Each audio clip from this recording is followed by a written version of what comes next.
Assalamualaikum warahmatullahi wabarakatuh. Welcome to Hyuyin Channel. Seperti biasa, Mimin akan menceritakan kisah kepahlawanan Chu Xingyun dalam anime Spirit Sword Sofrek. Selamat menyaksikan. Pasukan besi yang tak terkalahkan harus didisiplinkan. Pasukan yang bebas dan terpencar-pencar benar-benar mustahil untuk menjadi divisi yang tak terkalahkan sejati. Chu Xingyun tinggal di kota terbesar suku barbar. Jika gerbang tidak keluar, dan pintu kedua tidak melangkah maju, naik besi biadab dirumuskan, yang harus diikuti, 300 aturan biadab. Setelah menghapus dan menggabungkan, semua aturan akhirnya disusun menjadi 300 artikel. Hanya 2 bulan setelah Chu Xingyun membereskan 300 ekor sapi. Masih ada sebulan sebelum waktu pertemuan yang disepakati. Bosan, Chu Xingyun meninggalkan hotel dan melaju menuju pasar bebas Maniu Wangcheng. Jelas tidak cocok untuk terus menggunakan busur pendek ini. Meskipun busur pendek ini sangat kuat, tetapi karena penuaan lengan busur, jangkauannya hanya 100 meter. Busur pendek dengan jangkauan 100 meter benar-benar tidak cocok untuk pertempuran legiun. Chu Xingyun bermaksud pergi ke pasar untuk melihat apakah dia bisa membeli busur pertempuran yang cocok untuknya. Tapi yang mengecewakan Chu Xingyun adalah dia melakukan perjalanan di seluruh pasar bebas, tetapi dia bahkan tidak menemukan busur pertempuran yang cocok. Meskipun busur yang cocok tidak menemukan pegangan. Namun, Chu Xingyun tidak membuahkan hasil. Sepanjang jalan di pasar bebas, Chu Xingyun bahkan menemukan bahwa beberapa kios menjual panah yang kuat. Meski hanya ada beberapa, atau lusinan ledakan paku di setiap stand. Namun, ketika Chu Xingyun membeli semua kios dan semua paku dan panah ledakan, lebih dari 3.000 paku ledakan diperoleh. Paku ledakan ini adalah semua tim utama, dan di dalam Taiko Labirin, jarahan yang ditangkap oleh penembak serigala biru dihancurkan. Meskipun kejang semua orang sangat terbatas. Tetapi semua orang menambahkan dan mengumpulkan sejumlah besar. Setelah mempelajari Chu Xingyun, ia membeli banyak paku ledakan. Beberapa pedagang barbar yang pintar mengambil inisiatif untuk menemukan Chu Xingyun. Jika Chu Xingyun mampu melipat gandakan harganya, mereka dapat membantu Chu Xingyun membeli paku ledakan ini. Tentu saja, Chu Xingyun tidak bisa menolak. Paku ledakan ini adalah warisan paling berharga dari keluarga Serigala Biru. Bahkan dapat dikatakan bahwa keluarga Serigala Biru dibangun di atas ledakan taring. Bagi keluarga Serigala Biru, paku angin adalah hidup mereka. Untuk suku barbar, mereka tidak bisa memainkan apa yang disebut busur dan anak panah sama sekali. Bukan karena kekuatannya tidak cukup, tetapi akurasinya terlalu buruk. Sulit bagi suku barbar dengan daging horizontal untuk membuat satu hal yang sangat akurat dan sangat akurat. Kecepatan suku-suku barbar terlalu lambat, bahkan jika mereka diberi busur dan anak panah, mereka tidak akan memainkan peran yang seharusnya. Klan Serigala Biru, mereka dapat mengandalkan kecepatan, selalu macet jarak antara kedua belah pihak, dan terus menembak jarak jauh. Namun, karena kecepatannya, mereka tidak dapat menjamin jarak antara kedua sisi. Suku Serigala Biru akan datang begitu mereka datang, dan selama mereka ingin pergi, mereka tidak memiliki cara untuk saling mengambil. Bukan hanya keluarga Serigala Biru. Bahkan, di seluruh medan perang Taiko, ras yang lebih lambat dari suku barbar pada dasarnya hilang. Oleh karena itu, untuk suku barbar, selain anak-anak, kadang-kadang digunakan. Begitu mereka mencapai usia dewasa, mereka tidak akan pernah menggunakan busur dan anak panah. Akibatnya, harga panah taring yang sangat berharga di suku barbar dijual sebagai sampah. Mungkin seseorang akan mengatakan, tidakkah mungkin untuk menjual panah berduri mahal ke pasar gelap di lantai 6 Taiko Labirin? Memang, jika Anda benar-benar bisa mengirimkannya di masa lalu, Anda memang bisa menjualnya dengan harga tinggi. Namun, tidak ada yang berani melakukan bisnis seperti itu. Anda tahu, terlepas dari ransel ruang angkasa Chu Xingyun, seluruh medan perang Suire senior tidak memiliki peralatan ruang untuk digunakan.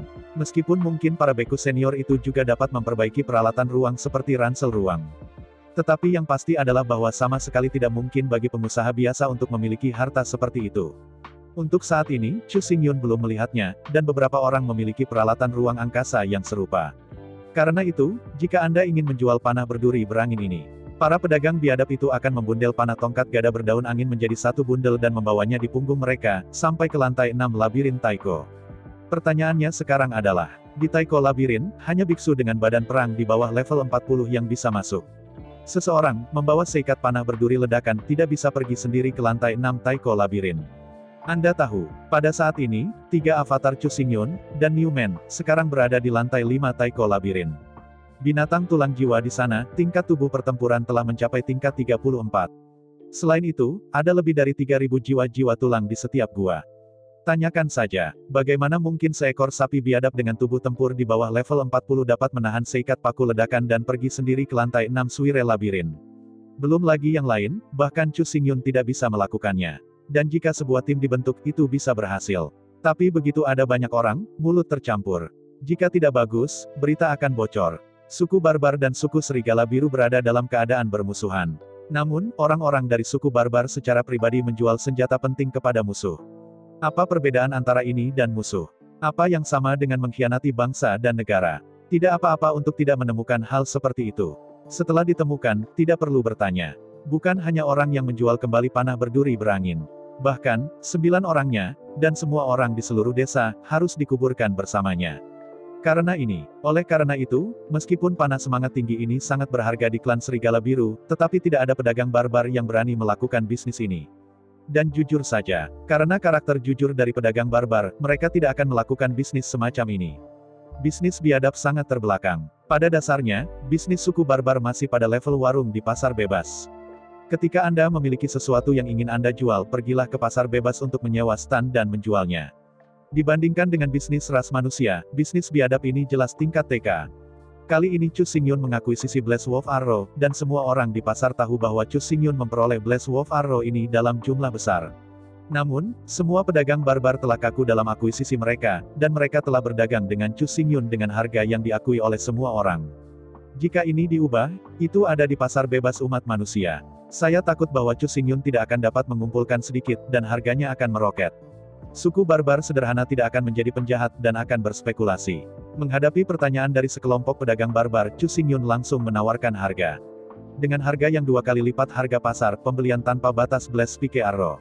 Menghadapi harga tinggi yang ditawarkan oleh Chu Xingyun, semua pengusaha sangat bersemangat. Dalam ratusan juta tahun terakhir, ada terlalu banyak pertempuran antara orang biadab dan serigala biru. Terutama dalam pertempuran puncak, klan barbar Tiki menerobos klan serigala biru. Dengan akumulasi pertempuran yang tak terhitung jumlahnya, sebenarnya ada banyak paku ledakan yang mengalir ke suku barbar. Dikatakan bahwa sekitar 30% dari serigala angin dan panah klan serigala biru hilang dari klan barbar dalam pertempuran dengan klan barbar. Keluarga kerajaan orang biadab bukanlah orang bodoh. Mereka tahu arti dari panah taring ledakan. Oleh karena itu, sebagian besar paku ledakan disegel oleh keluarga kerajaan barbar. Meskipun klan barbar tidak menggunakan busur dan anak panah, itu tidak akan pernah dikembalikan ke klan serigala biru. Kalau tidak, paku-paku yang diledakkan ini akan berbalik dan menembak para prajurit dan orang-orang suku barbar. Chu Xingyun tidak berani mengambil keputusan tentang panah berduri 30% yang disegel oleh keluarga kerajaan barbar. Namun, Chu Xingyun, panah badai yang ada di pasar dan di tangan para pedagang barbar, bisa dibeli. Bagaimanapun, di pasar bebas, hembusan panah ini cukup murah dan tidak masuk akal. Bahkan jika Chu Xingyun telah menggandakan harga tinggi, itu masih lebih murah daripada kol Cina. Adapun mengapa Chu Xingyun menawarkan harga tinggi? Sebenarnya, ini adalah pendekatan yang paling masuk akal. Kekayaan yang disebut bergerak, jika Anda ingin seseorang menjual hidup Anda harus memberikan manfaat yang cukup. Jika harga setinggi itu tidak tersedia, Chu Xingyun akan menghabiskan banyak uang lebih sedikit. Namun, karena harga yang murah dan daya yang tidak mencukupi, Chu Xingyun memperoleh panah lonjakan angin, jumlahnya akan sangat berkurang. Meskipun jumlah uang yang dihabiskan berlipat ganda, manfaat yang diperoleh kurang dari 10 juta kali lebih sedikit. Jika Anda menghabiskan satu lagi tulang roh warna-warni, Anda bisa mendapatkan 10.000 tulang roh warna-warni lagi. Dan jika Anda menghabiskan lebih sedikit tulang berwarna, tetapi Anda akan mendapatkan 10.000 tulang lebih sedikit berwarna, saya percaya bahwa orang bodoh pun tahu bagaimana memilih. Dalam setengah bulan ke depan, semua pedagang biadab menjadi gila dan membeli panah taring ledakan di mana-mana. Hanya dalam 1 minggu, Chu Xingyun membeli lebih dari 30.000 paku ledakan. Menghadapi panen besar, Chu Xingyun tidak bisa menahan kegembiraan. Tapi apa yang Chu Xingyun tidak pikirkan adalah bahwa kejutan yang lebih besar masih ada di belakang. Dini hari, Chu Xingyun baru saja bangun dari tidurnya. Prajurit banteng brutal dalam baju besi tertekan, dan menemukan pintu. Meskipun pihak lain sangat usang, tampaknya sangat suram. Tapi Chu Xingyun tidak akan sombong. Bagi umat manusia, pintu adalah tamu, dan perlu untuk menghibur dengan baik. Setelah dengan sopan mengundang prajurit barbar ke ruang tamu, Chu Xingyun mengambil inisiatif untuk menanyakan niat pihak lain. Ketika ditanya, prajurit barbar yang sunyi itu memberitahu Chu Xingyun berita mengejutkan. Prajurit barbar yang sunyi ini dulunya adalah keturunan dari klan barbar, bernama Niu Kun. Suatu ketika, leluhur Niu Kun pernah menjadi salah satu jenderal di bawah kepemimpinan Raja Barbar. Dalam pertempuran puncak antara Barbar dan Serigala Biru, leluhur Niu Kun adalah salah satu jenderal yang menerobos kota Raja Serigala Biru. Mulai sekarang, meskipun keluarga Niu Kun telah jatuh, namun keluarga mereka masih bertanggung jawab atas sebuah toko rahasia. Tersembunyi di perpustakaan rahasia itu adalah panah taring jahanam yang direbut kembali dari kota Raja Klan Serigala Biru.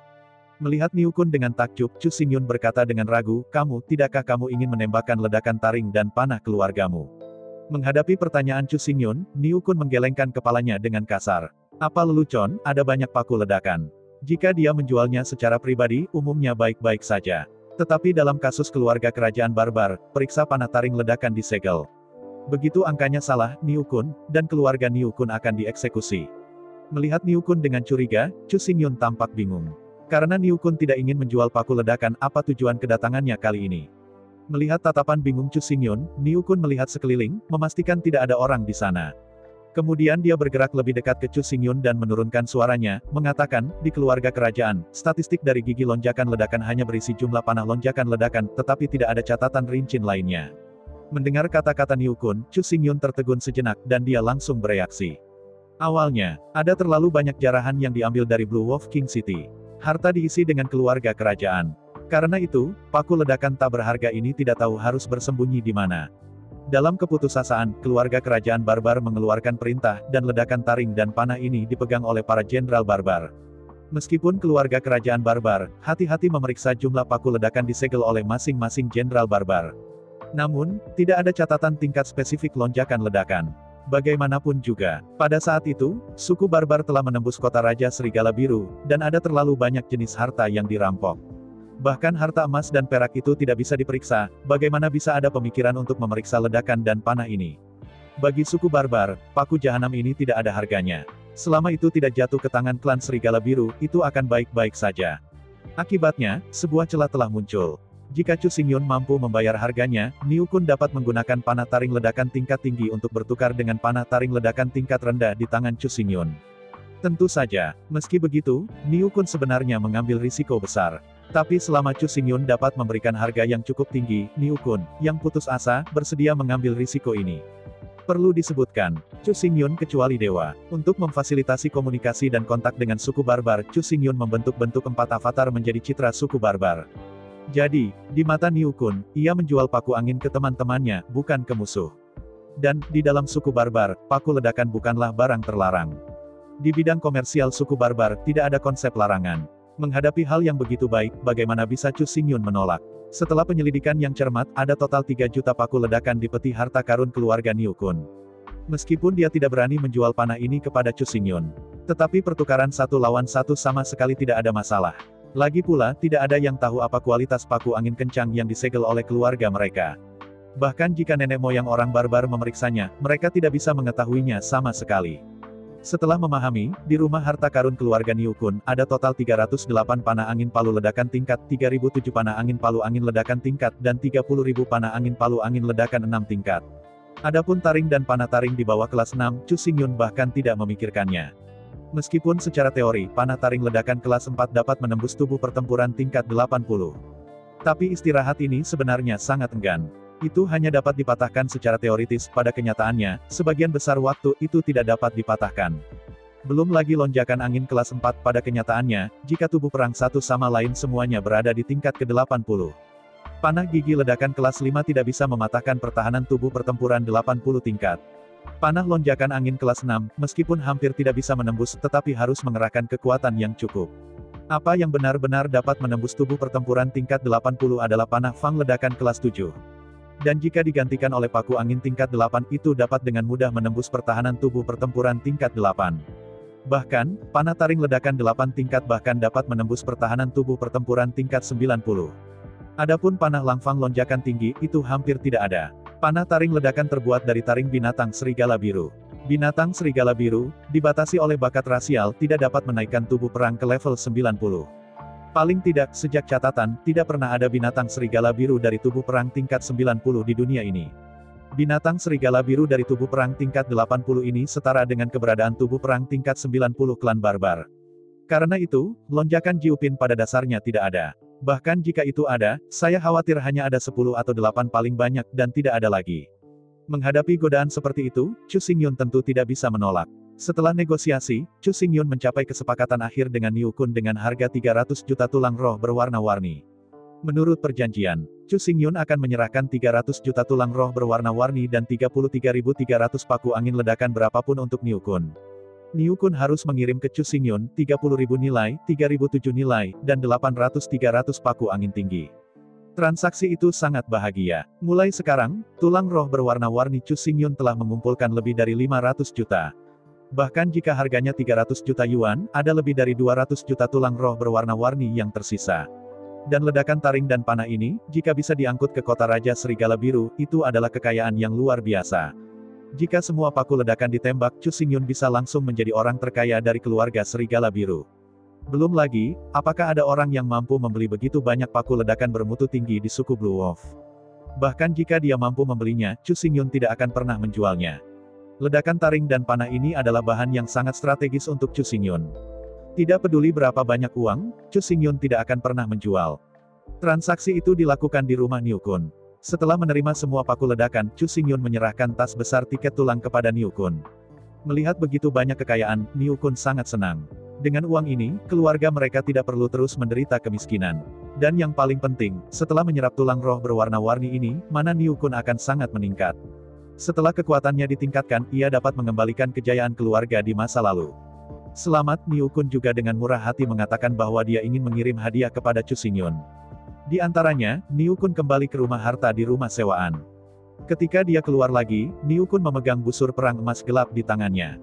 Melihat tangan Niu Kun, seluruh tubuhnya berwarna emas gelap dan busur kepala serigala emas diukir di kedua ujung lengan busur. Mata Chu Xingyun melebar. Melihat keheranan Chu Xingyun, Niu Kun tersenyum dan berkata, haluan perang ini, kakek saya, mendapatkannya dari istana klan Serigala Biru. Namun, karakteristik suku barbar adalah pertahanan tinggi dan kekuatan besar, mereka suka menggunakan senjata berat. Untuk warbow, saya tidak pernah menyukainya. Jadi, meskipun busur perang serigala emas ini telah direbut kembali selama bertahun-tahun, tidak ada yang pernah menggunakannya. Selain itu, tidak ada yang selalu menganggap busur perang serigala emas ini sebagai harta. Meskipun beberapa orang ragu-ragu menguji karakteristik busur perang serigala emas ini. Namun, di samping tegangan sangat tinggi dari lengan busur, jaraknya sangat panjang, dan daya tembusnya sangat kuat, itu tidak terlalu menonjol. Jadi selama bertahun-tahun, busur perang serigala emas ini telah dilemparkan ke gudang untuk dimakan abu. Sekarang, setelah Niu Kun akhirnya menyelesaikan transaksi harga setinggi langit, dia senang dan memberikan busur perang serigala emas ini sebagai hadiah untuk Chu Xingyun. Setelah berhasil menerima busur perang serigala emas, tepat setelah menerimanya, Chu Xingyun jelas bisa merasakan bahwa busur perang serigala emas gelap ini jelas tidak sederhana. Tidak banyak lagi. Tali busur-busur pertempuran serigala emas ini terbuat dari tendon naga. Selain itu, hal yang paling menakutkan adalah bilah naga ini masih bilah naga dari naga leluhur. Meskipun tali busur yang terbuat dari tendon naga tidak dapat sepenuhnya mengerahkan kekuatan maksimumnya di medan perang taiko canggih ini. Tapi semuanya sama, ada kekurangan, pasti ada kelebihannya. Busur pendek di tangan Chu Xingyun, meskipun di atas medan perang taiko canggih ini, busur pendek ini hanyalah artefak. Tapi begitu mereka meninggalkan medan perang senior taiko, busur pendek ini menjadi tidak berguna dalam sekejap. Biarkan saja panah mengabaikan pengaruh gravitasi, yang terlalu berguna untuk penembak. Namun, di medan perang taiko canggih ini, panah dapat diabaikan oleh gravitasi, dan mereka langsung menjadi artefak tertinggi. Pada gilirannya, lihat busur perang serigala emas ini. Meskipun di medan perang suire tingkat tinggi ini, tendon naga membungkuk tidak dapat mengerahkan kekuatan terbesar. Namun, begitu Anda meninggalkan medan perang taiko tingkat tinggi ini, kekuatan busur pertempuran serigala emas ini tidak akan melemah, tetapi berubah menjadi artefak nyata secara instan, itu dapat digambarkan sebagai tidak menguntungkan. Busur pertempuran serigala emas ini memiliki dua karakteristik. Fitur utama pertama adalah fungsi kondensasi panah es yang dianugerahkan oleh leluhur naga ini. Busur perang serigala emas ini tidak membutuhkan panah sama sekali. Selama mana diangkut ke tali busur, panah es yang dingin dan pahit dapat terkondensasi. Lengan busur emas gelap sebenarnya terbuat dari kerangka Raja Serigala Biru. Raja Serigala Biru ini jelas juga serigala leluhur, yang dapat mendesak dan mengendalikan angin kekacauan untuk meningkatkan kecepatan terbang panah, meningkatkan gegar otak dan penetrasi panah. Terutama ketika digunakan bersama dengan paku angin kencang, kekuatannya sangat tak terkalahkan. Melihat busur perang di tangannya, Chu Xingyun terdiam. Tidak mengherankan, busur pertempuran ini dari istana klan Serigala Biru jelas merupakan salah satu harta klan Serigala Biru. Harga busur perang ini saja mungkin di atas ratusan miliar tulang roh berwarna-warni. Tapi sekarang, Niu Kun ternyata menjadi hadiah, dan Bai memberikannya kepada Chu Xingyun. Ini, menghadapi manfaat dikirim ke pintu, tentu saja Chu Xingyun tidak akan menolak. Pepatah lama mengatakan, surga tidak akan direbut, akan disalahkan. Karena itu, Chu Xingyun sama sekali tidak sopan, dan menerimanya langsung. Namun, meskipun Chu Xingyun menerima busur serigala emas, ia tidak akan berbalik dan pergi. Murah, tidak mudah untuk diperhitungkan. Setelah menerima haluan perang orang lain, mereka berutang sebab dan akibat. Jika Anda tidak ingin cara untuk membalas sebab dan akibat ini, maka pemeliharaan di langit akan menggerakkan sebab dan akibat, dan membiarkan Chu Xingyun melewati aspek-aspek lain untuk kembali ke sebab dan akibat ini. Jadi, bagaimanapun, Chu Xingyun sama sekali tidak mungkin berutang sebab dan akibat ini. Jika dia mengambil inisiatif untuk membayar kembali, Chu Xingyun dapat memilih caranya sendiri dan cara untuk membayar sebab dan akibatnya. Dan jika berkembang sendiri dengan rantai sebab akibat, Chu Xingyun tidak tahu bagaimana sebab dan akibatnya akan dibayar. Dalam kata-kata orang tua itu, lebih suka berutang uang pada orang daripada hubungan manusia. Sangat mudah untuk berhutang uang, dan membayar utangnya adalah. Tapi begitu Anda berutang budi, itu tidak begitu baik. Apa yang disebut hubungan manusia sebenarnya adalah sebab dan akibat. Setelah kesepakatan itu selesai, Chu Xingyun tidak pergi terburu-buru. Setelah menerima harta dari Niu Kun, Chu Xingyun tidak ingin berutang padanya. Jika memungkinkan, Chu Xingyun lebih suka menggunakan uang untuk membayar sebab dan akibat ini. Karena Niu Kun berdedikasi untuk meminta uang, Chu Xingyun dapat sepenuhnya mengembalikan sebab dan akibat dari uang ini. Berpikir antara, Chu Xingyun mengambil inisiatif untuk berbicara dengan Niu Kun Pan. Setelah pemahaman Rincin, Chu Xingyun juga umumnya memahami keluarga Niu Kun. Meski sekarang, keluarga Niu Kun telah jatuh. Tetapi penurunan ini mengacu pada penurunan ekonomi, bukan penurunan identitas dan status. Sebagai salah satu jenderal yang menerobos kota Raja Serigala Biru pada waktu itu, nenek moyang keluarga Niu Kun, untuk suku barbar, membuat prestasi luar biasa. Meskipun waktu telah berlalu ribuan tahun, nenek moyang Niu Kun telah lama meninggal. Namun, prestasi luar biasa yang dibuat pada tahun-tahun itu dimasukkan dalam buku teks suku barbarian. Tidak ada yang bisa melenyapkan dan menghapus rekor setinggi langit ini. Jika bukan karena perang itu menghancurkan kota Raja Serigala Biru. Jadi sekarang, keluarga barbar mungkin sudah punah sejak lama. Bahkan jika itu tidak punah, itu pasti akan diperbudak oleh keluarga Serigala Biru, bagaimana mungkin hari ini. Pada saat itu, keluarga barbar sudah diambang kepunahan. Penembak keluarga Serigala Biru dicekik, dan keluarga barbar tidak bisa menahannya. Sampai generasi pertama Raja Barbar muncul, dia memerintahkan 30.000 penunggang besi biadab dengan pemikiran sekarat, tidak ada yang menoleh ke belakang, dilarikan ke kota Raja Serigala Biru. Awalnya, faktanya, Barbarian King generasi pertama tidak banyak berpikir. Mereka hanya tidak ingin menjadi tidak berguna dan punah. Apa yang mereka pikirkan adalah bahwa tepat sebelum kematian, datang untuk membakar batu giok. Tetapi saya tidak pernah berpikir bahwa kavaleri Serigala Biru yang tak terkalahkan tidak dapat menahan dampak dari pengendara besi biadab. Di bawah komando Raja Barbar, tempat besi barbar melewatinya, penembak Serigala Biru yang tak terkalahkan biasanya rapuh seperti rumput dan mustard, dibantai berkeping-keping. Di bawah Perang Dunia I, Raja Barbar memerintahkan 30.000 Barbarian Tiki dan menerobos Blue Wolf King City sepanjang jalan. Tempat di mana perjalanan besi biadab telah berlalu dapat digambarkan sebagai destruktif dan destruktif. Penembak Serigala Biru tidak memiliki cara untuk menolak naik besi pengganggu dari depan. Bahkan suku Serigala Biru, 30.000 kavaleri serigala paling elit, tidak lain adalah tuduhan, sehingga mereka melakukan segala yang mereka bisa demi fandom. Hasil dari perang itu secara formal menetapkan status klan barbar, klan yang kuat di medan perang Suire tingkat tinggi. Anda tahu, kavaleri serigala dari klan Serigala Biru, tetapi legiun atas. Namun, dalam pertempuran dengan 30.000 Barbarian Tiki, hanya satu tuduhan, dia benar-benar dikalahkan dalam sekejap. Sejak itu, Wolf Cavalry telah menjadi bahan tertawaan terbesar. Nenek moyang besar Niu Kun berada di bawah komando Raja Barbar pada waktu itu, salah satu dari 10 jenderal barbar yang paling kuat. Awalnya, sebelum keberangkatan resmi, sebelum pergi ke Blue Wolf City, Raja Barbar berjanji kepada 10 jenderal di bawah komandonya. Di bawah perang ini, tidak peduli apakah semua orang dapat kembali hidup-hidup. Selama suku barbar itu abadi, anak-anak dan cucu mereka akan menjadi generasi pangeran. Nikmati kehormatannya. Raja Barbar bukanlah raja dari suku barbar pada saat itu. Pasukan 30.000-nya sebenarnya dibentuk oleh 10 tentara besar. 10 legiun teratas, masing-masing legiun memiliki 3.000 orang, totalnya 30.000 sapi liar. Di antara mereka, pasukan di bawah pasukan Niu Kun Taizu adalah salah satu dari 10. Oleh karena itu, bahkan sekarang keluarga Niu Kun telah jatuh, tetapi kakak laki-laki Niu Kun Niu Gan. Namun, ia masih menikmati perawatan duke, dan berada di posisi senior di Istana Raja Barbar.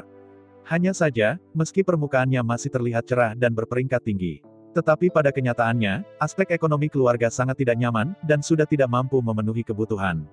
Di resepsi Niu-kun, Chu Xingyun makan siang yang kaya.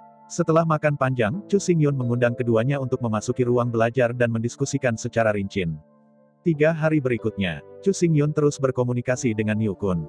Selanjutnya, 3.000 penunggang besi barbar Chu Xingyun dan 30.000 pelayan biadab akan berburu jarahan besar-besaran dari padang rumput. Tapi yang jelas, jumlah jarahan ini sangat besar. Oleh karena itu, Chu Xingyun membutuhkan saluran penjualan eksternal. Awalnya, Chu Xingyun berencana untuk mengatur saluran penjualan ini sendiri. Tapi jelas Chu Xingyun tidak memiliki energi itu, atau waktu itu. Yang paling penting adalah bahwa Chu Xingyun tidak ingin berinvestasi terlalu banyak dalam bisnis. Dan sekarang, kebetulan saja harus membayar sebab dan akibat ke Niu-kun. Selain itu, meskipun keluarga Niu-kun telah menurun secara ekonomi, masih sangat cerah dalam hal identitas dan status. Meskipun hak di tangan mereka tidak besar, mereka tidak perlu khawatir, beberapa orang berani menggunakan kekuatan mereka untuk menggertak mereka. Setelah 3 hari pertukaran, Niu-kun sendiri tidak dapat mengambil keputusan. Segera, Niu-kun mengirim anggota keluarga untuk memanggil kembali kakak laki-lakinya. Adik tertua Niu-kun, bermain di keluarga kerajaan Banteng, dapat dikatakan berada di posisi tinggi dan memiliki kekuatan besar. Namun, kekuatan militer, bukan kekuatan finansial, yang memegang tangan si lembu jantan. Karena itu, sangat buruk cara mendapatkan uang. Sekarang, bahkan jika seorang pengusaha datang ke pintu dan mencari kerja sama, tentu saja akan lebih baik. Dan yang paling penting, setelah diskusi terperinci, mereka hanya memiliki sedikit pekerjaan. Chu Xingyun akan mengirim orang untuk memberikan banyak jarahan. Apa yang harus dilakukan Niu Kang dan Niu-kun adalah menjual hasil curian ini. Selama mereka turun tangan, mereka bisa mendapat untung besar. Menghadapi hal yang begitu baik, bahkan orang bodoh tidak mungkin untuk menolak. Segera kedua belah pihak mencapai kesepakatan dan secara resmi memulai kerjasama. Selanjutnya, Niu Gan bertanggung jawab untuk membangun kamar dagang, dan bertanggung jawab untuk menjaga keamanan kamar dagang untuk mencegah orang lain memanfaatkannya. Bagi para jenderal yang mengendarai telapak tangan liar, alangkah baiknya jika omong kosong itu tidak menggertak orang lain. Siapa yang berani menggertaknya? Selama bertahun-tahun, Niu Gan dan Niu-kun dibatasi oleh uang, dan mana tidak pernah ditingkatkan. Sekarang ada kesempatan seperti itu, bagaimana bisa dilewatkan? Jika seseorang benar-benar mencoba merampoknya, itu hanya untuk membunuh nasib lama mereka. Adapun Niu-kun, tentu saja, aku tidak bisa diam. Meskipun bakat dan potensinya cukup rata-rata. Namun, ini umumnya cukup baginya untuk mempraktikkan badan perang di atas level 60 dan mencapai standar elit. Oleh karena itu, Niu Kunlai bertanggung jawab untuk mengatur pedagang dan mendistribusikan rampasan yang dikirim oleh Chu Xingyun, yang benar-benar kompeten. Dan yang paling penting adalah, nenek moyang besar Niu Kun meninggalkan properti besar bagi mereka. Properti ini tidak merujuk pada tulang roh warna-warni, tetapi nenek moyang Niu Kun Taizu, keturunan para pelayan itu. Pada saat ini, serangkaian keluarga dengan Niu Gan dan Niu Kun sebagai intinya telah meringkas menjadi kekuatan. Kekuatan ini didominasi oleh daging sapi kering, ditambah oleh Niu Kun. Karena itu, begitu Niu Kun menemukan apa yang harus dilakukan, ia sama sekali tidak khawatir bahwa tidak ada yang tersedia. Dan inilah tepatnya keluarga penguasa dan bangsawan, yang terbesar di dalamnya. Segera, Niu Gan dan Niu Kun beroperasi penuh. Selain distribusi oleh berbagai pedagang, Niu Gan juga meluncurkan hubungan di tangannya, meletakkan saluran penjualan jarahan ke tentara keluarga kerajaan barbar. Ketika 3.000 orang besi menunggangi legiun barbar membawa 10 pelayan barbar mereka, dan bergegas kembali. Di sisi Niu Gan dan Niu Kun, persiapan awal telah selesai. Setelah sejumlah besar rampasan dikirim kembali, kamar dagang dapat segera beroperasi dan mendistribusikan sejumlah besar barang dengan cepat. Meskipun untuk saat ini, saluran mereka masih sangat sempit dan kemampuan distribusinya terbatas. Tetapi dengan berlalunya waktu, dengan pembukaan saluran terus-menerus, tak lama, ukuran kamar dagang ini akan berkembang pesat. Belum lagi Niu Gan dan Niu Kun, bagaimana kamar dagang Qian Kun yang mapan beroperasi. Di sisi lain, di padang rumput di luar kota Raja Barbar, Chu Xingyun mengulas pelayan barbar yang baru didirikan ini. Awalnya, saya ingin datang ke Chu Xingyun. Dalam waktu sesingkat itu, tidak mudah bagi semua orang untuk mengumpulkan 10 pelayan. Tapi saya tidak pernah berpikir itu karena Chu Xingyun membuat peraturan yang jelas.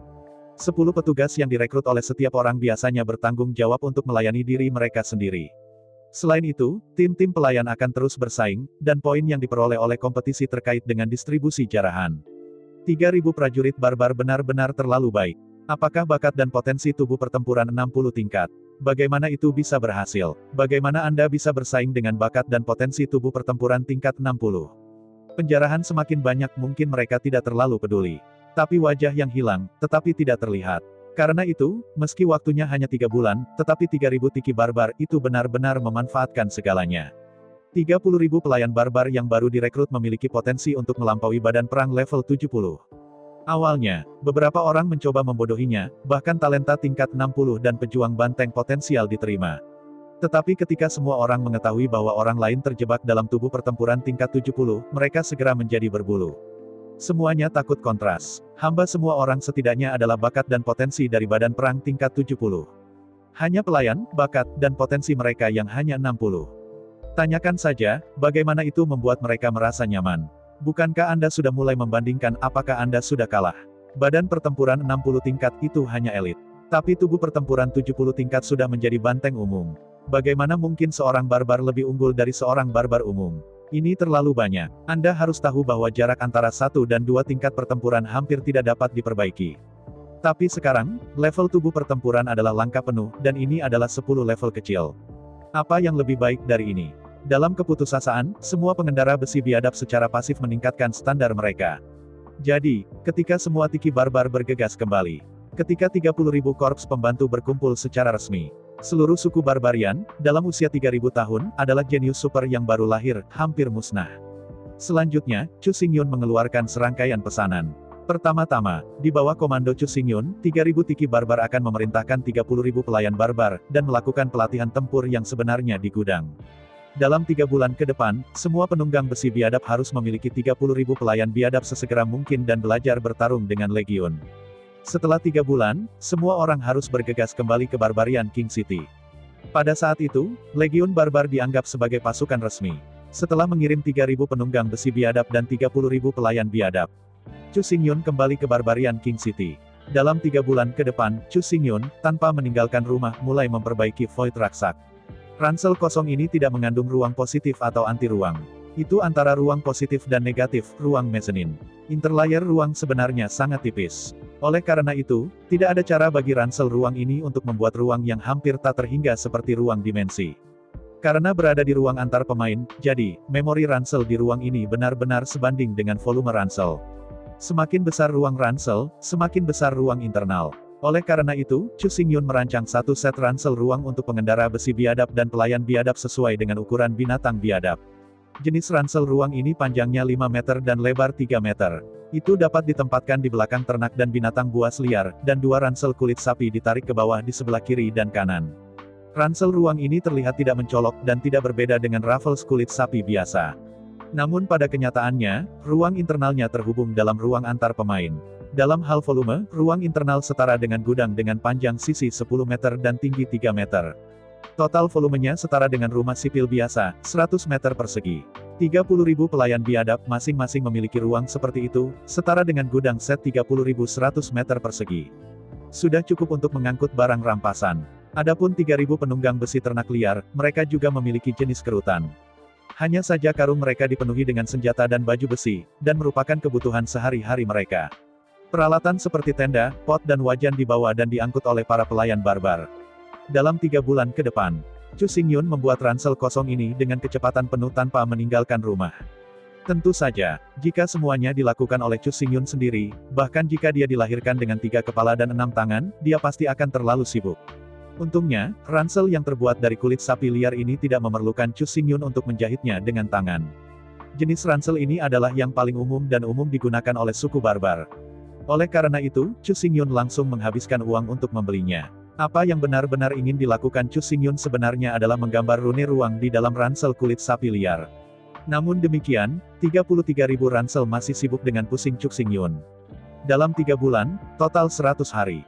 Setiap hari, Chu Xingyun memurnikan 3.300 ransel. Kecuali untuk tidur dan makan, waktu Chu Xingyun tidak bisa disia-siakan. Akhirnya, 3 bulan telah berlalu. 3.000 penunggang sapi biadab dan 30.000 pelayan biadab bergegas kembali sesegera mungkin dan muncul di padang rumput luas di luar kota Raja Biadab. Pada saat ini, 1 tahun berlalu dengan tergesa-gesa. Di bawah perintah Chu Xingyun, 33.000 set ransel ruang dirilis. Manfaatkan 3.000 wahana besi legiun barbar dan 30.000 pelayan untuk mengubah waktu ransel. Chu Xingyun mengembalikan roh primordial yang kacau ke dewa tubuh perang yang sempurna melalui proyeksi dewa primitif. Asal-usul tubuh pertempuran yang sempurna telah dipulihkan lagi, dan Raja Iblis dapat ditampilkan lagi. Karena saya sudah memiliki 3 pengalaman, jadi kali ini Iblis hancur dengan sangat lancar. Sepanjang tahun lalu, avatar nomor 1, nomor 2, nomor 3, dan nomor 4 telah mendapatkan semua semangat juang. Semua diekstraksi oleh Chu Xingyun untuk menyingkat avatar ke-5, ke-6, dan ke-7. Setelah selang 1 tahun, Dewa Tubuh Tempur Sempurna Chu Xingyun berada di bawah rasa malu bawaan-bawaan dan tubuh surgawi. Level badan perang telah mencapai level 30. Pada level 30, ketika Raja Iblis hancur, 3 avatar dapat dipisahkan sekaligus. Ketika Chu Xingyun berhasil menyelesaikan disintegrasi iblis. Pada saat ini, tubuh tempur sempurna Chu Xingyun memiliki total 7 avatar. Selain itu, ini adalah kebetulan. Ketika disintegrasi selesai, termasuk Dewa Tubuh Tempur Sempurna Chu Xingyun. Semua avatar Chu Xingyun ternyata berada di tubuh pertempuran 30 tingkat. 1 dewa, 7 avatar, total 8 badan perang, semua tinggal di badan perang 30 tingkat. Duduk di tempat tidur, Chu Xingyun berpikir cepat. Setelah pertimbangan cermat, Chu Xingyun dengan cepat membuat keputusan. Mulai sekarang, tempat paling efisien untuk berlatih adalah Taiko Labirin. Oleh karena itu, avatar nomor 5, nomor 6, dan nomor 7 yang baru diringkas harus membentuk unit kecil dan terus menuju Suire Labirin. Setelah membuat keputusan, Chu Xingyun secara pribadi membantu 3 avatar dan menyempurnakan 3 ransel. 3 ransel ini bukan ransel kulit sapi kasar yang kasar, tetapi ransel spasial yang dirancang dan dijahit tangan oleh Chu Xingyun. Di bawah produksi hati-hati Chu Xingyun, meskipun volume ransel ruang angkasa telah berkurang lebih dari 10 kali. Itu terlihat seperti ransel kecil. Namun, ruang di dalam ransel sebenarnya lebih besar dari ransel ruang naik liar besi. Ruang internal memiliki luas 1000 meter persegi dan ketinggian lebih dari 30 meter, yang setara dengan gudang besar. Terutama ketika ransel 3 orang bertambah, volumenya sudah berlebihan. Setelah memisahkan avatar dan virtualisasi virtual primitif. Di bawah perintah Chu Xingyun, avatar nomor 5, nomor 6, dan nomor 7 meninggalkan desa Manyu Niu sepanjang jalan dan bergegas ke arah kota Raja Manyu. Lalu, Chasing Yuan's Chaos Yuanshan dipindahkan kembali ke avatar No. 2, komandan dengan 3000 orang besi, dan 30.000 orang biadab meninggalkan kota raja yang biadab itu. Di waktu berikutnya, avatar kedua akan memerintahkan Barbarian Legion dan memasukkan 300 sapi Barbarian ke dalam pikiran mereka. Ketika suatu hari, 300 sapi menjadi kredo Legion Barbar. Pasukan yang tak terkalahkan akan secara resmi lahir di dunia ini. Belum lagi, bagaimana Chu Xingyun memerintahkan tentara dan berburu liar di padang rumput ternak liar. Belum lagi, bagaimana hamba biadab membagi menjadi 3 tim dan mengirim rampasan kembali ke kota Raja Biadab tanpa henti dalam batch. Diserahkan ke kamar dagang Qian Kun untuk distribusi. Di sisi lain, avatar No. 5, nomor 6, dan No. 7 Chu Xingyun, terburu-buru, akhirnya tiba di Barbarian King City. Menurut perintah Chu Xingyun, 3 avatar memasuki manor yang dibeli Chu Xingyun di kota Manyu Niu. Pada saat ini, setelah lebih dari setengah tahun, para pedagang barbar itu, di bawah godaan harga tinggi, membeli setumpuk paku ledakan. Meskipun mereka berada di luar, mereka pada dasarnya adalah panah serigala berkecepatan rendah dan berkecepatan tinggi dengan nilai di bawah 6. Namun demikian, ini masih merupakan harta yang berharga. Hanya taring lebih dari 4 kelas yang bisa disempurnakan menjadi paku ledakan. Oleh karena itu, tidak ada yang namanya kelas 1, kelas 2, dan kelas 3 untuk lonjakan angin kencang. Panah lonjakan ledakan kelas 4 adalah panah lonjakan ledakan kelas terendah. Setelah inventarisasi, selama 6 bulan terakhir, total 60.000 panah taring ledakan kelas 4 telah diperoleh, dan lebih dari 30.000 panah taring ledakan kelas 5. Adapun taring dari kelas ke-6 dan di atas, tidak satu pun dari mereka bahkan menerima 1. Setelah semua, tidak mungkin bagi biarawan klan Serigala Biru biasa untuk memiliki panah taring ledakan bermutu tinggi. Meski suku barbar, tidak ada larangan penjualan. Namun, ada lebih dari 6 tingkat lonjakan ledakan di sisi keluarga Serigala Biru, tetapi mereka dikendalikan dengan ketat. Pada dasarnya, dengan pengecualian perang skala besar, tidak mungkin menumpahkan lebih dari 6 tingkatan gada lonjakan tinggi. Orang biasa dari keluarga Serigala Biru tidak dapat memiliki lebih dari 6 tingkat paku ledakan. Lebih dari 60.000 panah taring ledakan kelas 4 dan lebih dari 30.000 panah taring ledakan kelas 5 langsung dimuat ke ransel. Lalu, avatar ke-7, bergegas ke pasar bebas, menghabiskan harga tinggi, membeli 3 busur perang 7 garis emas. Langsung menghapus tali busur dari 3 busur perang 7 pola emas dan menjualnya dengan harga murah. Selanjutnya, tali busur dari 3 busur pendek digantung di lengan busur perang 7 pola emas. Hasilnya, jangkauan busur perang 7 garis emas mencapai ribuan kilometer. Ditambah dengan ledakan taring bermutu tinggi, sejauh labirin Taiko, tidak ada yang bisa bertarung. Membawa 3 ransel luar angkasa, 3 avatar meninggalkan kota Raja Manyu dan memasuki labirin Taiko. Alasan mengapa lebih dari 60.000 panah lonjakan angin 4 tingkat ledakan juga dimasukkan ke dalam ransel. Tujuan Chu Xingyun sederhana, itu akan diangkut ke lantai 6 Taiko Labirin untuk berdagang dengan para biarawan klan Serigala Biru. Adapun lebih dari 30.000 paku angin ledakan kelas 5 Chu Xingyun tidak akan menjualnya. Jika tidak, doppelganger Chu Xingyun tidak memiliki panah untuk digunakan. Meskipun dikatakan bahwa klan barbar melarang penjualan panah taring ledakan kepada klan Serigala Biru. Namun, Chu Xingyun bukan anggota klan barbar, dan keputusan kerajaan klan barbar tidak bisa mengendalikannya. Waktu berlalu dengan cepat, segala sesuatu di desa Maniu berkembang dengan cara yang sehat dan teratur. Di luar desa Maniu, tembok kota yang sangat tinggi juga dibangun setiap hari. Meskipun kecepatan konstruksi sangat lambat, tetapi lebih baik untuk membuat kemajuan setiap hari dan meningkatkan setiap hari. Adapun produksi dan penjualan dendeng pedas juga sepenuhnya di jalur. Di padang rumput sapi liar, avatar kedua Chu Xingyun, memimpin 3.000 wahana sapi liar, berlari melintasi padang rumput dan memburu kelompok-kelompok binatang buas. Adapun 30.000 pelayan barbar, mereka dibagi menjadi 3 tim, masing-masing dengan 10.000. 3 tim akan mengangkut mayat-mayat binatang buas yang terbunuh kembali ke kota raja secara berkelompok dan menyerahkannya ke kamar dagang Qian Kun untuk dibagikan. Mulai sekarang, setiap saat ada tim yang terdiri dari puluhan ribu orang, yang mengikuti di belakang Tiki yang biadab dan bertanggung jawab untuk berburu binatang buas itu dan mengumpulkan bahan-bahan berharga dari mereka. Pada saat yang sama, 10.000 orang lainnya. Salah satu tim mengangkut sejumlah besar bahan, dan Mercedes-Benz sedang dalam perjalanan ke kota Maniu King. Tim lain, setelah mengirimkan materi ke kamar dagang Qian Kun, bergegas ke tempat sekarang. Tim 30.000 orang, dalam rotasi konstan, membantu 3.000 orang barbar untuk menangani semuanya.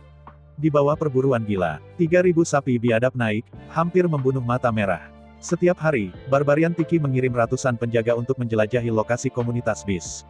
Setelah lokasi komunitas binatang buas ditemukan, itu akan terburu-buru untuk pertama kalinya, benar-benar membubarkan seluruh komunitas binatang buas, dan kemudian membunuhnya.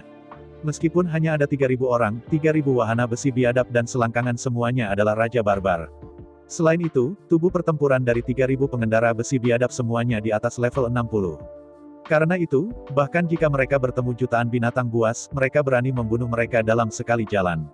Yang paling gila, 3.000 sapi biadab yang berkuda, dalam komunitas lebih dari 3 juta argali, bolak-balik menewaskan lebih dari 400 bolak-balik dalam satu hari. Ketika malam akhirnya tiba, seluruh komunitas argali dibantai. Hanya beberapa argali yang tersebar juga digeledah oleh para pelayan barbar di belakang. 3.000 dicekik 3 juta, terdengar gila. Namun faktanya, dalam sehari, setiap orang hanya memenggal 1.000 argali. Jika Anda bisa, Chu Xingyun lebih suka membawa semua orang ke labirin Taiko untuk bertarung dan bertarung bersama. Namun, masalahnya adalah bahwa hanya para beku dengan tubuh pertempuran di bawah level 40 yang dapat memasuki labirin Taiko. 3.000 Tiki barbar sekarang menjadi badan pertempuran di atas level 60. Bahkan jika saya ingin pergi, saya tidak bisa masuk sama sekali. Setelah level badan perang mencapai level 60 atau lebih, tidak ada cara yang lebih baik untuk berlatih. Hanya dengan berburu gila-gilaan untuk mengakumulasi ki darah sengit, kita dapat menginspirasi lebih banyak semangat juang dan dengan demikian meningkatkan level tubuh pejuang. Warframe di atas level 40 masih meningkat dengan cepat. Bahkan jika level tubuh pertempuran mencapai level 40, selama kamu tidak meninggalkan labirin Taiko, kamu masih bisa terus mempertahankan peningkatan kecepatan yang cepat. Tetapi masalahnya adalah bahwa jika Anda ingin menaikkan level badan perang ke level 60 di dalam gua percobaan, butuh waktu terlalu lama. Saya telah berada di gua untuk waktu yang lama tanpa melihat matahari. Selain itu, ia juga harus menyerap rasa malu yang luar biasa dalam jumlah besar. Jika Anda memperbaiki tubuh perang, akan ada masalah. Setelah tubuh perang benar-benar terkikis oleh roh jahat, tubuh perang akan benar-benar runtuh. Jadi pada dasarnya, setelah tingkat tubuh pertempuran ditingkatkan ke level 40, Anda harus meninggalkan labirin Suire. Jika tidak, badan perang dapat sepenuhnya hancur kapan saja karena ketidakseimbangan Yin dan Yang. Ada 2 jenis energi yang dapat memperbaiki tubuh pertempuran di medan perang canggih ini. Jenis energi pertama adalah sangat Yin Saki. Jenis energi kedua adalah darah Qi. Di antara mereka, Qi kejahatan darah adalah Yang, dan Qi kejahatan ekstrim adalah Yin. Yang disebut soliter Yin tidak dilahirkan, soliter yang tidak lama. Jika Anda ingin memperbaiki tubuh pertempuran menjadi lebih kuat, Anda harus memperhatikan keseimbangan antara Yin dan Yang. Oleh karena itu, terlepas dari efisiensi praktik yang tinggi di labirin Taiko, tetapi pada akhirnya tidak ada langit, dan tidak ada rasa malu di udara. Untungnya, Chu Xingyun tidak memiliki masalah ini. Kali ini ke avatar kelima, keenam, dan ketujuh dari labirin Taiko. Ribuan meter persegi gudang portabel diisi dengan dendeng pedas spesial. Bahan inti dari dendeng pedas sebenarnya adalah devil pepper. The devil pepper dibentuk dengan menyerap api matahari yang sebenarnya di langit dan nyala api inti bumi jauh di dalam bumi. Karena itu, di dalam buah iblis lada ada kekuatan sinar matahari yang ekstrim. Tentu saja, dendeng pedas biasa tidak berguna. Devil pepper balls yang dimodulasi oleh Chu Xingyun telah dicocokkan dengan 5 elemen, dan keseimbangan yin dan yang telah disesuaikan. Jika tidak, jika pengunjung makan di perut mereka, apakah mereka tidak ingin marah? Tapi Chu Xingyun membawa dendeng dengan dia kali ini, tetapi sama sekali tidak menyesuaikan keseimbangan yin dan yang. Dendeng sapi begitu pedas dan tak terbayangkan sehingga orang biasa tidak bisa memakannya. Tapi, karena tidak ada pencampuran, dendeng pedas ini tidak hanya bergizi. Yang paling penting adalah bahwa ia mengandung kekuatan matahari yang ekstrim, yang dapat sepenuhnya menetralkan kekuatan yinsa yang ditarik dari perang. Meskipun rasanya pedas dan berkeringat. Bagi mereka yang suka makan makanan pedas ini benar-benar lezat. Setelah terbiasa dengan rasa pedas ini, mereka tidak akan pernah jatuh cinta dengan makanan lain. Dendeng pedas biasa, bagi mereka, bahkan tidak bisa merasakan sedikit pun rasa pedas. Dengan dendeng daging sapi panas yang istimewa ini, bahkan jika Anda tinggal di labirin Taiko untuk waktu yang lama, Anda tidak perlu khawatir tentang yin dan yang dari badan perang benar-benar kehilangan keseimbangan. Dendeng pedas ini, dimakan di mulut orang biasa, rasanya benar-benar seperti api di mulut. Bagi mereka yang tidak suka makanan pedas ini hanyalah siksaan. Tapi bagi mereka yang suka makan makanan pedas inilah yang membuat mereka bermimpi lezat. Namun, alasan mengapa begitu pedas adalah karena lada setan diencerkan ke tingkat yang sangat rendah. Karena itu, jumlah buah lada iblis yang dikonsumsi sangat besar. Namun, sampai sekarang, Chu Xingyun telah mulai mengatur para wanita biadab dan mulai menanam paprika setan dalam jumlah besar di kedalaman lembah gudang untuk meningkatkan produksi paprika setan. Kalau tidak dengan produksi devil pepper saat ini, dendeng panas ini tidak akan menghasilkan banyak sama sekali. Membawa 3 ransel, 5, 6, 7, 3 avatar Chu Xingyun, Mercedes-Benz sepanjang jalan. Karena sudah ada peta yang dieksplorasi, ketiga avatar tidak akan berhenti sama sekali. Bahkan jika itu bertemu dengan binatang tulang jiwa, ia tidak akan menembak untuk membunuh, tetapi akan langsung menuju ke masa lalu. Antara angin dan listrik, 3 lantai pertama dari labirin dengan cepat menerobos. Dalam seluruh proses, 3 avatar tidak membunuh binatang tulang jiwa. Dan di sepanjang jalan, rute terakhir diambil. Karena itu, kecepatan kemajuannya sungguh menakjubkan. Namun, mulai dari labirin 4 lantai, tidak mungkin lagi untuk terus maju secara agresif. Makhluk jiwa tulang yang berkumpul di aula gua tidak memberi mereka ruang untuk meledak. Oleh karena itu, meskipun lokasi pintu masuk lantai 5 telah diketahui, ketiga avatar hanya dapat dibersihkan satu demi satu. Meskipun Chu Xingyun dapat membuat Newman benar-benar memimpin 3 avatar datang untuk menyambut. Tapi sampai sekarang, pintu masuk ke lantai 6 Taiko Labirin belum ditemukan. Karena itu, bahkan jika Anda kembali untuk mengambil itu hanya buang-buang waktu. Di bawah perintah Chu Xingyun, Newman terus memimpin 3 avatar dan terus mencari pintu masuk lantai 6. Avatar kelima, keenam, dan ketujuh tidak perlu khawatir. Sambil menembak binatang jiwa tulang, menggambar Ki Insa yang luar biasa untuk menghaluskan tubuh perang, sambil mendekati ke arah Newman. Di lantai 4 Taiko Labirin, ada ribuan binatang jiwa tulang di setiap gua. Di bawah kekuatan gabungan dari 3 avatar, dengan panah taring ledakan kelas 5, sangat mudah untuk dibersihkan. Ketiga avatar memiliki keterampilan menembak yang sangat baik sama seperti Chu Xingyun. Di bawah panah, 3 semburan panah menembak tanpa henti, dan semua makhluk jiwa tulang yang berusaha mendekat ditembak setengah. Dalam hal efisiensi saja, tidak jauh lebih lambat dari 3 avatar yang dipimpin oleh Newman. Dengan tambahan avatar nomor 5, nomor 6, dan nomor 7.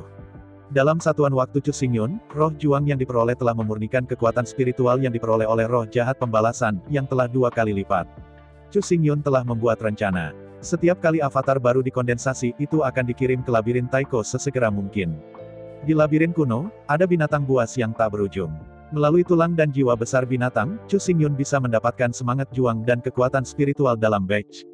Meskipun karena pemisahan yang cepat dari terlalu banyak badan perang, wilayah, kekuatan, dan tingkat tubuh perang tunggal tidak akan terlalu tinggi. Namun, tidak perlu bagi setiap badan perang untuk mencapai tingkat yang terlalu tinggi. Sebelum menemukan tempat latihan yang baru dan lebih efisien, Chu Xingyun tidak akan membiarkan badan perang di labirin Taiko untuk menembus level-level 40. Satu-satunya pengecualian mungkin adalah badan perang No. 2. Komandan dari 3.000 perjalanan besi biadab dan avatar kedua dari 30.000 pelayan biadab harus memiliki kekuatan tempur yang cukup tinggi. Oleh karena itu, avatar nomor 1 bertanggung jawab untuk memimpin banyak avatar dan mendapatkan semangat juang dan kekuatan spiritual. Avatar kedua, dari masing-masing avatar, mendapatkan sejumlah besar semangat juang, sehingga dapat meningkatkan level tubuh perang sesegera mungkin. Jika tidak, jika level doppelganger nomor 2 tidak selalu dapat ditingkatkan. Ya, tidak ada cara untuk membuat semua orang di Legiun Barbar bahagia dan yakin. Di dalam tentara, tinju siapapun lebih sulit dan yang daya tempurnya lebih tinggi akan memenangkan lebih banyak rasa hormat. Akhirnya, lebih dari setengah tahun berlalu. Dalam setengah tahun, avatar kelima, keenam, dan ketujuh akhirnya berhasil bertemu dengan Newman. Dengan cara ini, di bawah komando Newman, ada total 6 avatar baginya untuk dikendalikan. Di bawah kerjasama dari 6 avatar, hujan panah utama dapat diletakkan untuk menutupi seluruh gua. Dengan tambahan avatar kelima, keenam, dan ketujuh. Untuk tim yang dipimpin oleh Newman, efisiensi berburu telah berlipat ganda. Kecepatannya yang maju memiliki lebih dari 2 kali lipat. Di bawah penyatuan 6 avatar, butuh lebih dari sebulan untuk menemukan pintu masuk ke lantai 6 Taiko Labirin. Pertama kali memasuki lantai 6 Taiko Labirin. 6 lantai Taiko Labirin tidak lagi merupakan labirin dalam arti tradisional. Dari sudut pandang tertentu, apa yang disebut Taiko Labirin ini lebih seperti dunia bawah tanah. Ada gunung, hutan, sungai, ngarai. Pada dasarnya, kecuali untuk matahari ada beberapa di permukaan, di sini. Selain itu, luasnya dunia bawah tanah ini sangat besar.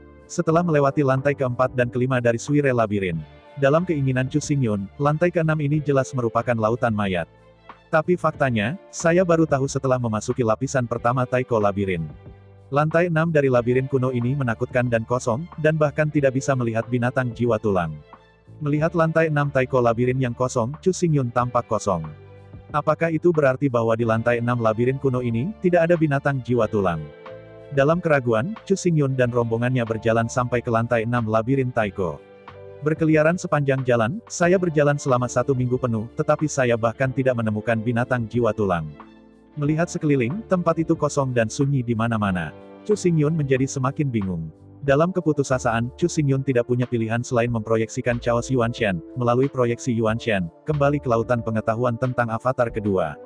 Pada saat ini, avatar nomor 2, yang secara ortodoks memerintah 3.000 pengendara besi, berlari melintasi padang rumput, berburu dan membunuh binatang buas. Oleh karena itu, ada 3.000 master berpengalaman di sekitarnya, Anda dapat berkonsultasi. Pada saat ini, 3.000 sapi biadab naik, dan tingkat tubuh pertempuran di atas level 60. Karena itu, mereka semua pernah ke labirin Taiko dan bahkan tinggal di sana selama ribuan tahun. Bagi orang-orang ini, yang disebut Taiko Labirin tidak memiliki rahasia sama sekali. Paling tidak, lantai 6 Taiko Labirin, tidak ada yang bisa menyembunyikan mereka. Mengumpulkan 3.000 sapi liar tiki bersama-sama, Chu Xingyun bertanya secara detail. Setelah bertanya, Chu Xingyun mengetahui bahwa lantai 6 labirin kuno ini tidak memiliki binatang jiwa tulang di kebanyakan tempat. Pada awal ratusan juta tahun yang lalu, ketika Suire Labirin baru saja dibuka.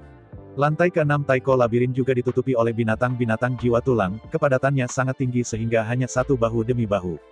Tetapi setelah bertahun-tahun mencekik dan membersihkan, lantai ke-6 Taiko Labirin, sebagian besar hewan tulang jiwa di daerah itu dicekik dan dikosongkan. Berbeda dengan 5 lantai pertama dari Taiko Labirin. Ada 9 kantong udara di lantai 6 Taiko Labirin. Di dalam 9 lubang udara yang dalam ini, ada gas yang sangat mengguncang jauh di dalam tanah. Di udara dari medan perang kuno tingkat tinggi, keburukan yang sangat mengerikan menyebar dari kantong udara seperti ini. Semua tulang jiwa binatang disimpan di lokasi Jiujia Cavern, di mana mereka kental. Di sekitar 9 lubang udara ini, yinsa yang sangat luas dan energinya tidak terbatas. Oleh karena itu, tulang jiwa binatang di sana tidak ada habisnya dan tidak ada habisnya. Di tengah 9 gua udara, para biarawan suku barbar dan serigala biru memilih lokasi yang sangat baik dan membangun kota pasar gelap. Di dalam Taiko Labirin, pertempuran dapat terjadi di mana saja, kapan saja. Namun di pasar gelap, pertempuran dilarang. Begitu seseorang berani melanggar aturan pasar gelap dan mulai bekerja di pasar gelap, itu pasti akan menderita kekejaman dan pencekikan klan barbar dan serigala biru. Menurut peraturan, pertengkaran itu baik-baik saja, tetapi siapapun yang memulai lebih dulu akan mati. Bahkan mereka yang bertarung di jalanan akan didenda sejuta tulang berwarna-warni. Jika Anda tidak dapat memperoleh uang, Anda harus dipenjara, dan itu 100 tahun. Selain pasar gelap, seluruh labirin Suire penuh dengan tempat-tempat berbahaya. Bahkan di luar gerbang pasar gelap, pemandangan balas dendam dapat dilihat di mana-mana. Menurut deskripsi lebih dari 3.000 sapi liar dan pengendara besi, Chu Xingyun dengan cepat menggambar peta topografi 6 lantai Taiko Labirin. Berbicara tentang lantai 6 dari labirin kuno ini memang sebuah labirin. Hanya saja labirin ini sangat besar.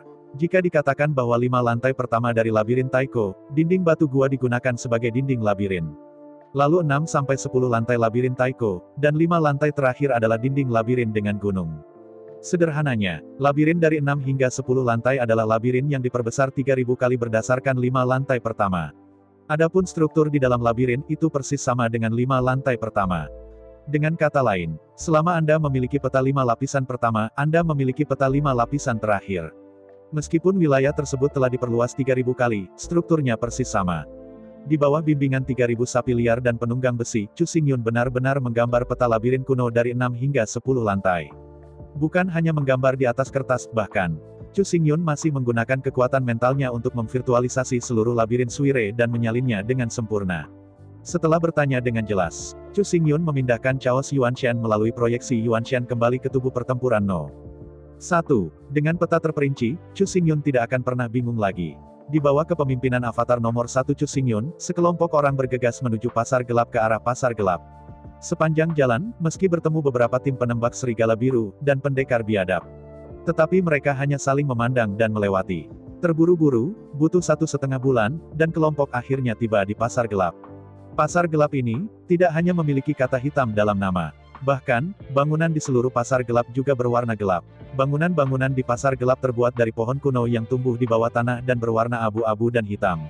Luas pasar gelap sebenarnya tidak besar, hanya lebih dari 10 km panjang dan lebarnya, total populasi sekitar 200.000. Memasuki pasar gelap sepanjang jalan, melihat kerumunan ramai di jalan, Chu Xingyun mengerutkan kening. Tidak ada warga sipil di lantai 6 Suire Labirin. Mereka yang memiliki kemampuan untuk datang ke sini semuanya ada di hadapan badan perang di atas level 35. Melihat sekeliling, ada penembak serigala biru dan prajurit dari klan barbar. Tapi, berbeda dari dunia permukaan. Pemanah serigala biru berkeliaran di sini, serta prajurit barbar, kulitnya biru hijau. Masih ada jarak di antara mereka, Anda bisa merasakan napas dingin tubuh mereka di atas tubuh. Saya tidak menerima sinar matahari sepanjang tahun, dan saya tidak bisa menyerap darah matahari. Badan perang para beku ini sangat tidak tahu malu dan terkikis dengan serius. Saya ucapkan banyak terima kasih kepada teman-teman yang telah menonton video yang saya tampilkan. Untuk video selanjutnya bisa standby di channel ini. Terima kasih.